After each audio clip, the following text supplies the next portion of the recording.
there's nothing like cracking that cellophane and pulling that record out. It just smells great.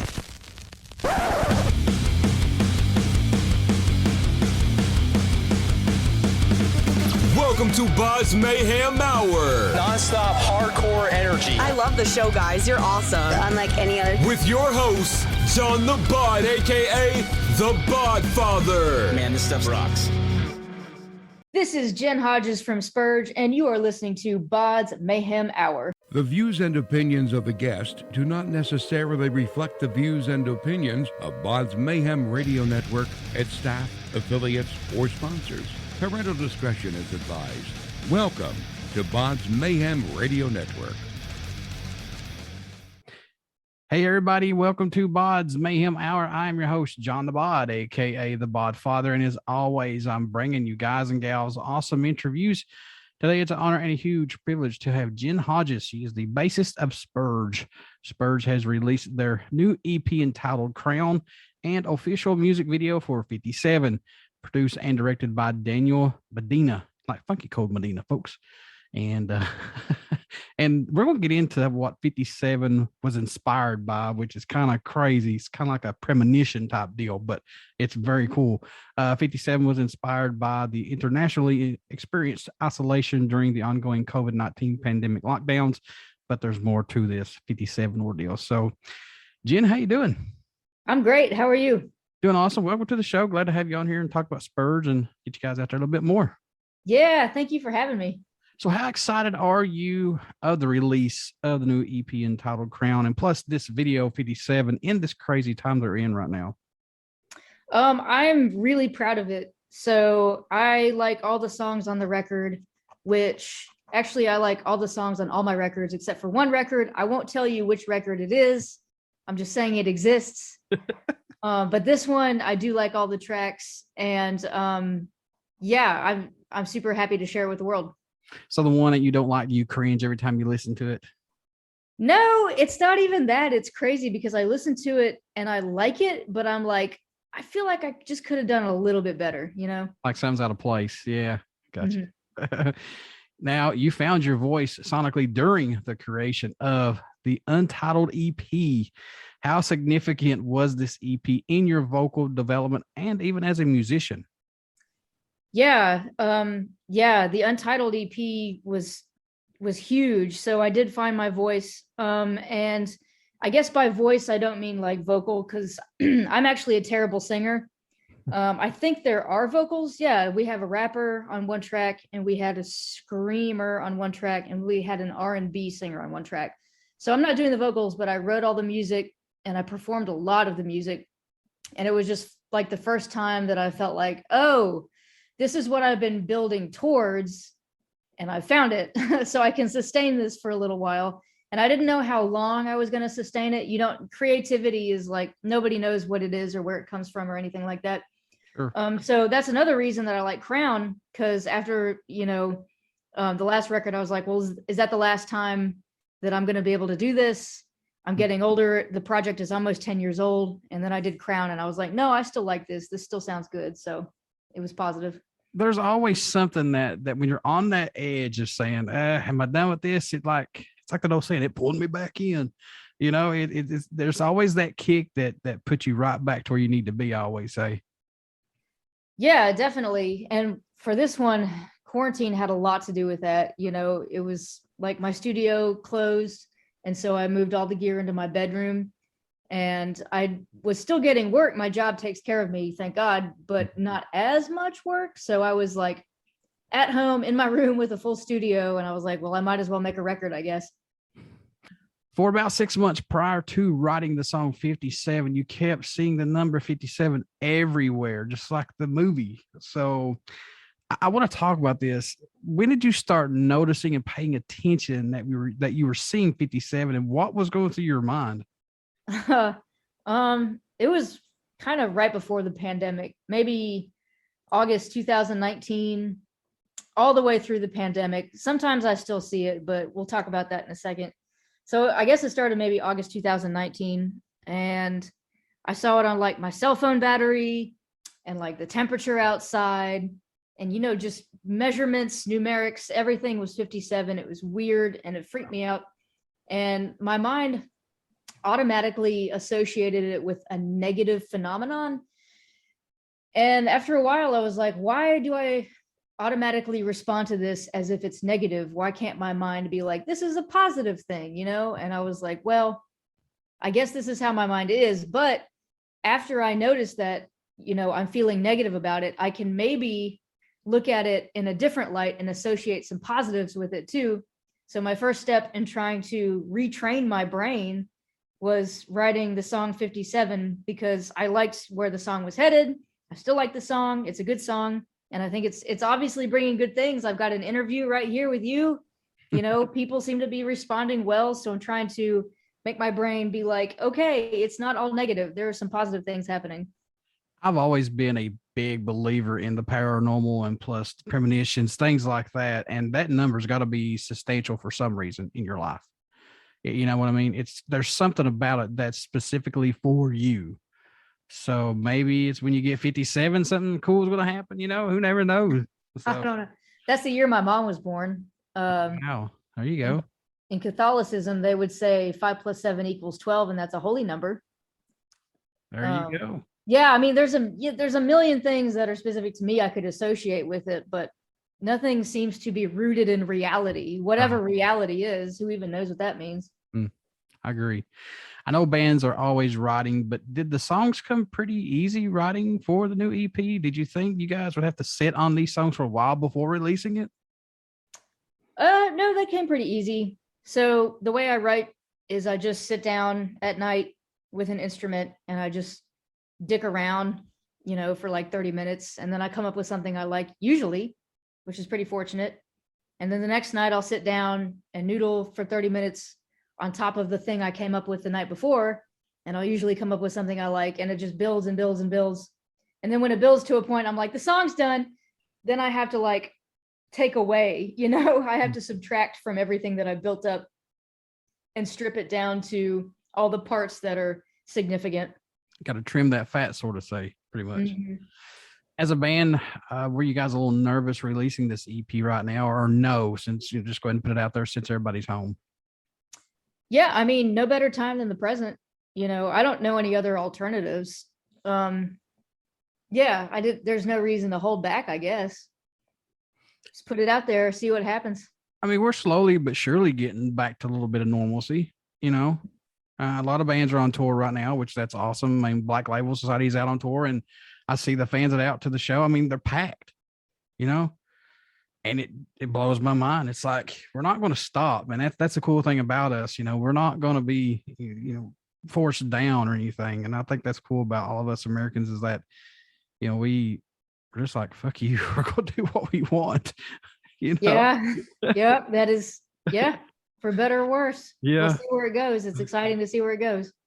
What's impressed you or excited you the most about making this EP, if anything, Jen? What sticks out the most for you, possibly, if anything?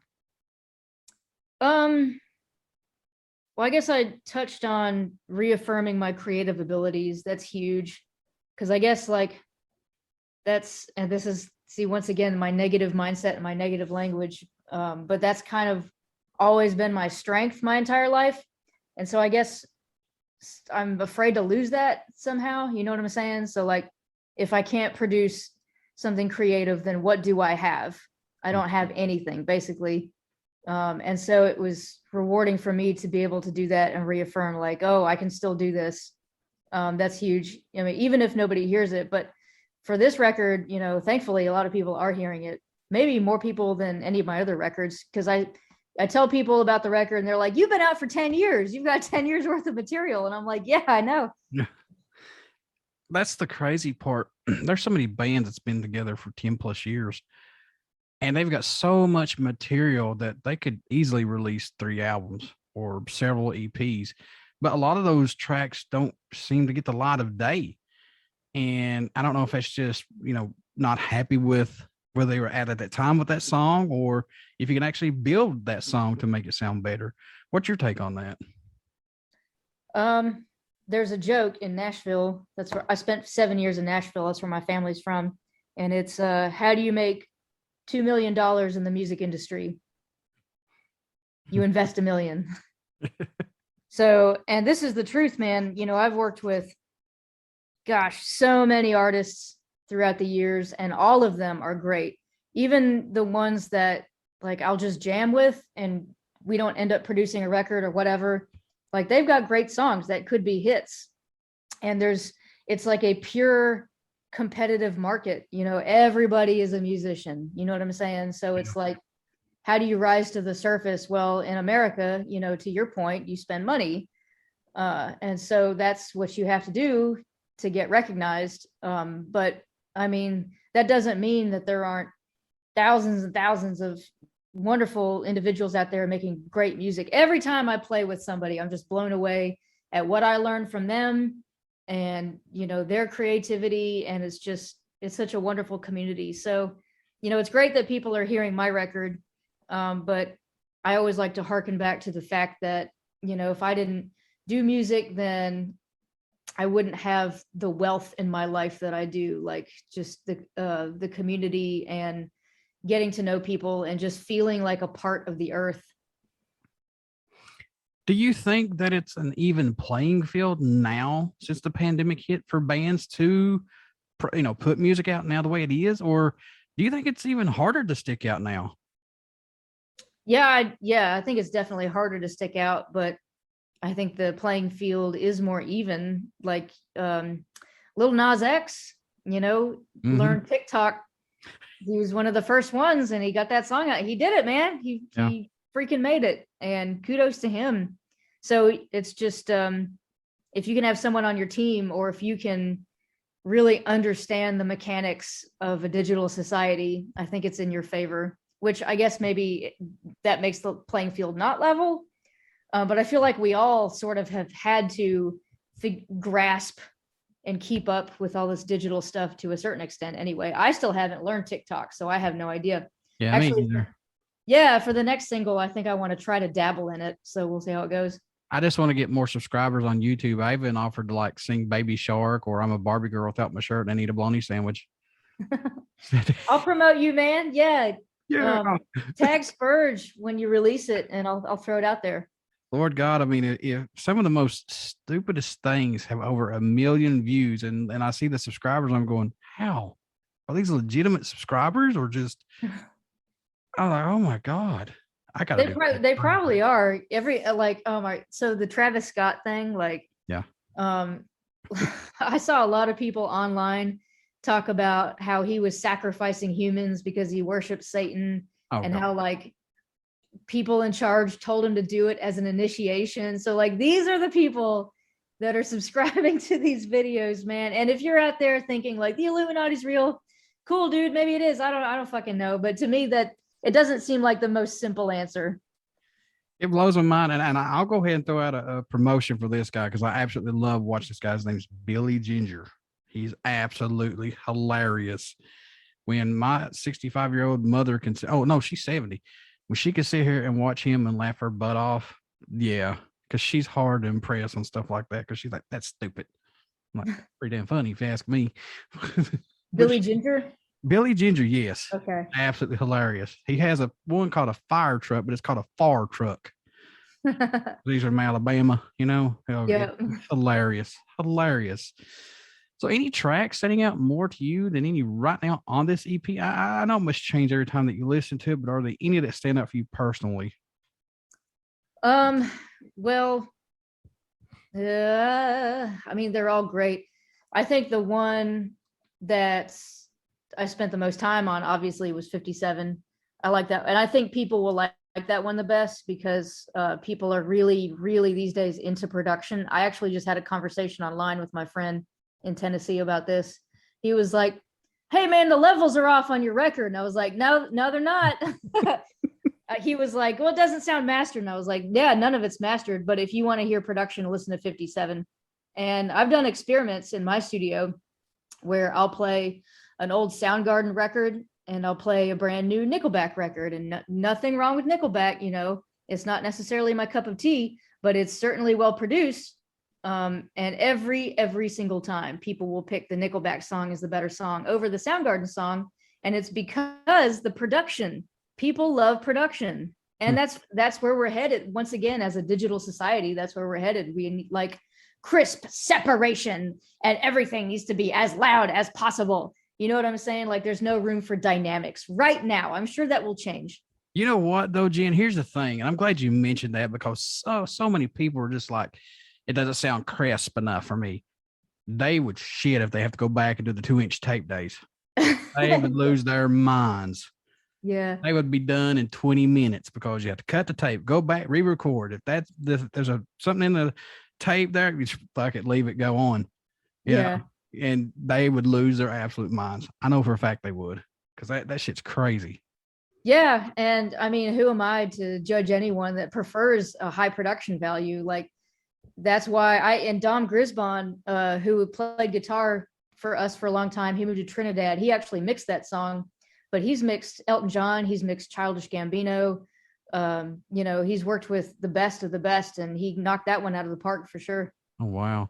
So any tracks that didn't make this EP that we can see on another EP or another album down the line, maybe? Or did they just not fit? Well, that's funny. I wrote one in April, and I didn't know, because I was so anxious and paranoid about society at that time, that I didn't realize that I was going to write a record, or that I wanted to write a record. So I wrote one song from March to April when things were, really getting heavy. And I was like, well, I'll just release this. So I released a song called Cherry Blossoms, and it was over COVID, but it's not on the record because I wrote the record after I released Cherry Blossoms. But if you want to hear Cherry Blossoms, it's on Spotify, Apple Music, iTunes, Amazon, Deezer, Tidal, whatever. I've said this, and I've had many conversations with a lot of my friends and musicians like yourself. It's going to be interesting to see, like maybe a year or so, or 2 years down the road, maybe 3, that all this music that you guys and gals have had stored away during this pandemic, when it comes out, to see like, fuck, this was then until now. It's like, are they going to be in the same mindset to say, hey, let's put this out, let's rework it? What are we going to do? Because that's stuff that I would put out. I wouldn't care. I'd put it out. Besides whatever, I just leave it and go. Yeah, absolutely. Why not put it out? I think most people I know have released stuff, but these are all people that have been professional musicians forever. So we're just like, throw it out there, see what happens, Was there a track that you were working on that totally ended up sounding different than it was intended to, possibly, than it was brought to the table? Yeah, probably Farood. I think Farood. What happened with that track was our guitarist Charles released a solo record, which you guys should check out. It's pretty good. He's a great guitarist. And I did a bass line for one of them, and I made a really thick textured bass line because that's what I like doing. And Dom, the person I referenced earlier, mixed that song, and Dom's so funny. He was like, this is too much. He's from Poland. This is too much. We don't need all this. And he took away like four waves from my bass line. And I was like, well, give him back to me. I'll make something. And so I made Farood, and I didn't know where I was going. And I wrote a vocal line to it, which I never do. And I got Josh Padgett from Canvas Ruin to sing it, and he did a great job. So yeah, was there anyone? No, I had rapping in the first track, but always the one that has a vocal line on it is the one that's, I'm not 100% where it's going to go. And that's probably why the vocal line is on there, because I'm not as confident musically with the direction of that tune. And so vocal might be my crutch, I guess, but I think Josh like totally knocked it out of the park, and I'm like super happy with it. What led you to want to play bass though? Because I mean, normally somebody wants to play guitar or a drummer. They want to be the front man, front woman. I mean, what led you to play bass though? Flea. Ah. Flea is like the front man bass. I was hoping you'd say the mighty Cliff Burton. That'd have been even cooler. I like Cliff. I remember I learned anesthesia in 5th grade. And awesome. Yeah, that was a really wonderful introduction into the world of metal. Mm-hmm. But I was definitely more drawn to like funk and hip hop, I guess, and punk. Because metal has energy.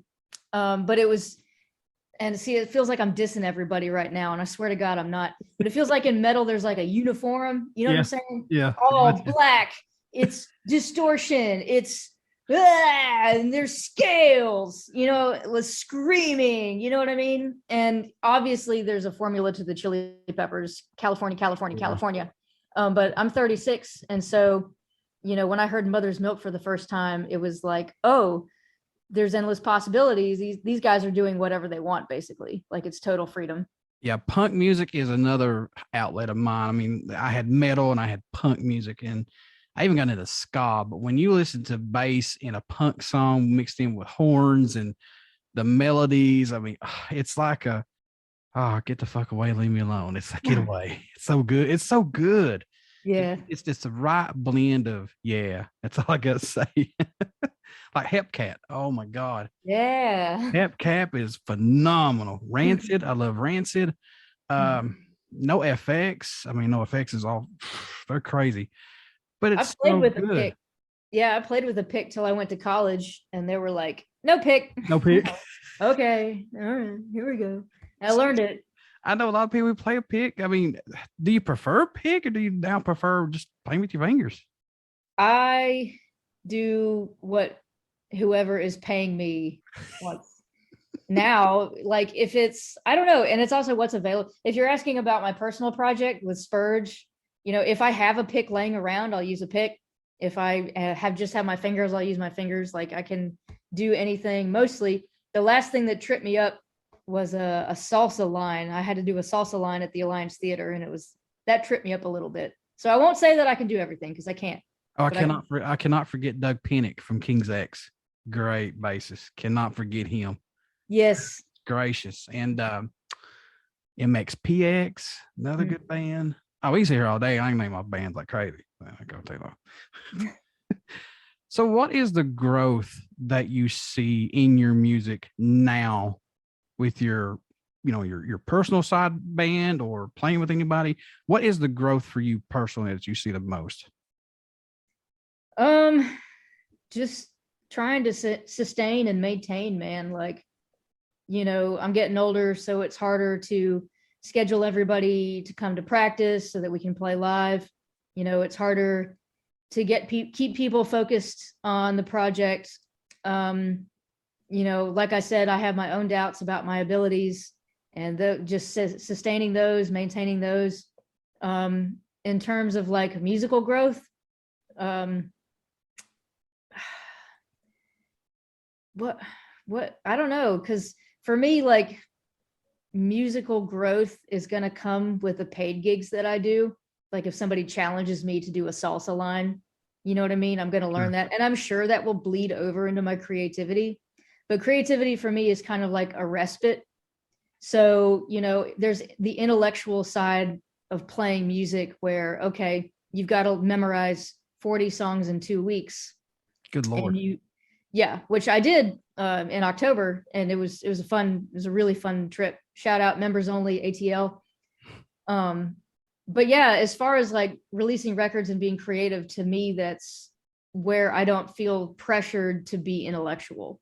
If I have to be intellectual in a record to figure out what's the best chord here, how can I transition here, I will, you know, and maybe I'll do some research on Google or draw some inspiration, but I never start out my projects like, you know, how can I challenge myself intellectually? Because I do that all day.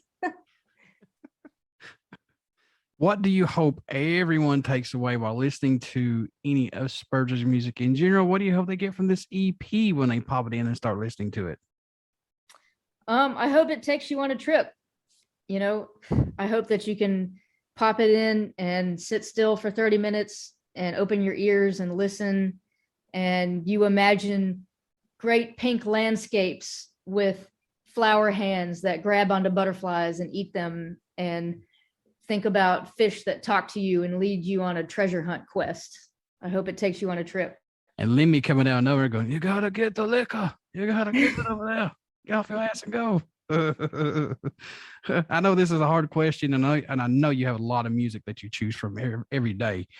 But do you still have a go-to album or a song, Jen, that you find yourself going back to and you have to listen to it? You keep gravitating back to it? Yeah.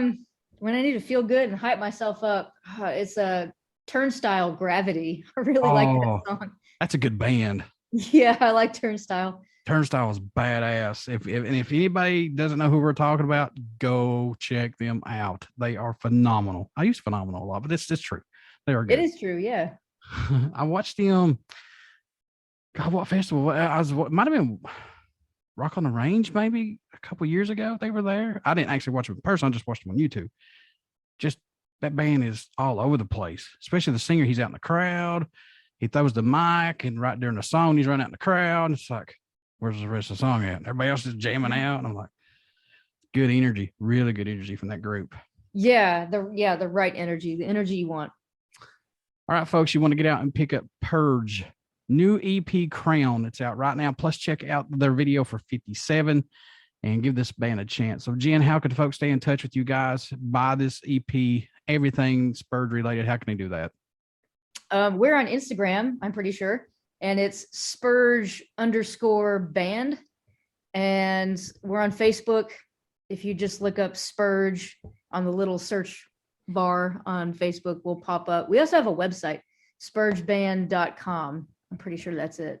And I'm going to link everything in this interview too on the YouTube. Everything will be listed down here. So I've got all that covered for you guys. Thank you. Appreciate it. Before I let you go, would you care to do a promo for my show? I would love to. This is Jen Hodges from Spurge, and you are listening to BODS Mayhem Hour. Everybody stick around. We got some great stuff coming up, and you only hear these interviews right here on BODS Mayhem Hour. Please get out and check out our Facebook page. It has our podcast link and our YouTube link. And as I said before, please subscribe to the YouTube page. And I may even get on there, eat a bologna sandwich without my shirt, sing Baby Shark, Barbie Girl. I don't know. Who knows? I might sing Tequila. I may go a little wild and have a little ukulele or something. I don't know. But anyway, get out and check out Spurge. Grab their new EP called Crown and check out their video 57. You will not be disappointed. So, Jen, thank you so much. And I wish you guys nothing but the best of luck. Thank you, John.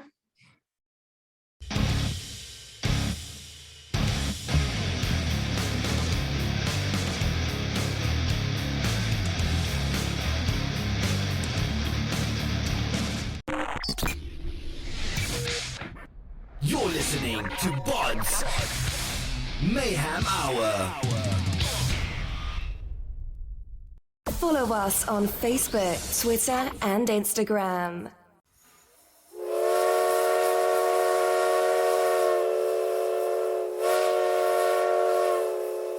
Hey everybody, it's John the Bod, aka the Bod Father, a BODS Mayhem Hour. If you want a great podcast to check out about Ozzy Osbourne, then look no further than Diary of the Madman, the Ultimate Ozzy Podcast, with hosts Dan Drago and Josh Crum. Jump aboard the crazy train with two lifelong Ozzy fans who will bring you two unique perspectives on his legendary career. Diary of the Madman, the Ultimate Ozzy Podcast, discuss all things Ozzy and all things Ozzy related, such as all albums from all of the eras, tours, Ozfest, reunions, and more. They'll pit albums against each other in battles to determine the ultimate Ozzy albums, plus discuss Ozzy-related artists, such as Randy Rhoads, the mighty Zakk Wylde, Jakey Lee, Bob Daisley, and Black Sabbath, among others. Please check out Diary of the Madman, the Ultimate Ozzy Podcast, where podcasts are available. And trust me, these two guys, they know more about Ozzy Osbourne than I think Sharon or Ozzy knows about Ozzy himself. So be sure to check out Diary of the Madman, the Ultimate Ozzy Podcast. Jump aboard.